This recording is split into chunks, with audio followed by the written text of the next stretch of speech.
Hi readers, today we're going to start with a read aloud, and this is titled Gate A-4 by Naomi Shihab Nye.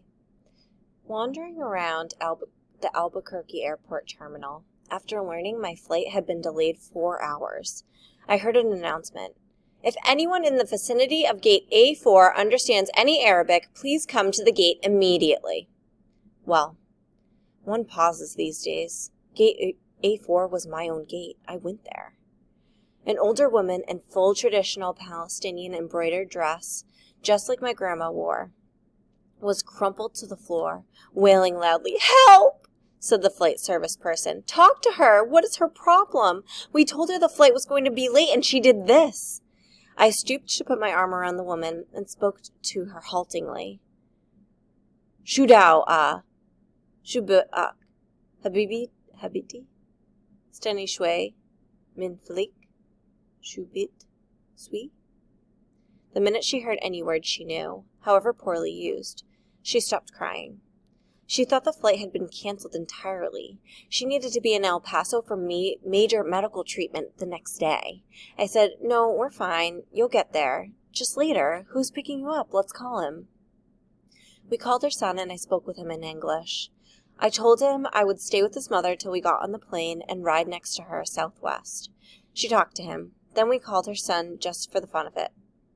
Called her other sons just for the fun of it. Then we called my dad, and he and she spoke for a while in Arabic and found out, of course, they had 10 shared friends. Then I thought, just for the heck of it, why not call some Palestinian poets I know and let them chat with her? This all took up about 2 hours. So we can see, our setting is the feelings are changing. At first, this woman was clearly so upset, and she didn't understand what was going on, and she needed this major medical treatment. I can just picture the terminal and the smell of the terminal, kind of plasticky, and these days I guess it would smell a lot like sanitizing, since everybody's going to be sanitizing. You can hear all those announcements and just see all the people busy to get where they need to be. And I could just picture how that would take up 2 hours to call those people, but how she must feel so much better knowing that there are others out there who are willing to help her and who speak her language. She was laughing a lot by then, telling about her life, patting my knee, answering questions. She had pulled a sack of homemade mamoul cookies, little powdered sugar crumbly mounds stuffed with dates and nuts, out of her bag, and was offering them to all the women at the gate. To my amazement, not a single woman declined one, so they each took them.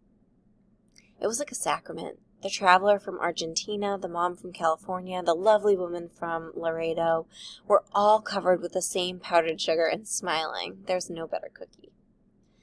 And then the airline broke out free beverages from huge coolers, and 2 little girls from our flight ran around serving us all apple juice, and they were covered with powdered sugar too.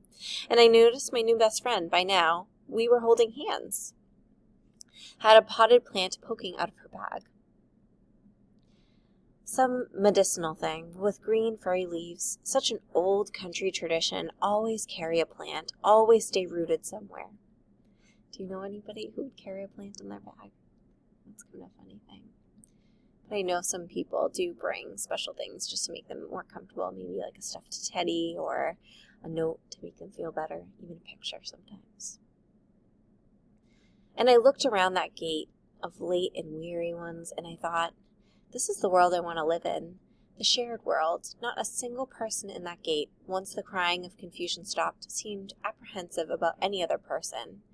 They took the cookies. I wanted to hug all of those other women too. This can still happen anywhere. Not everything is lost. So, as readers, we can think, what is Naomi Shihab Nye trying to teach us here? And I think one thing is that we can really help each other, and it's important to stick together and support one another. All right. Have a great day.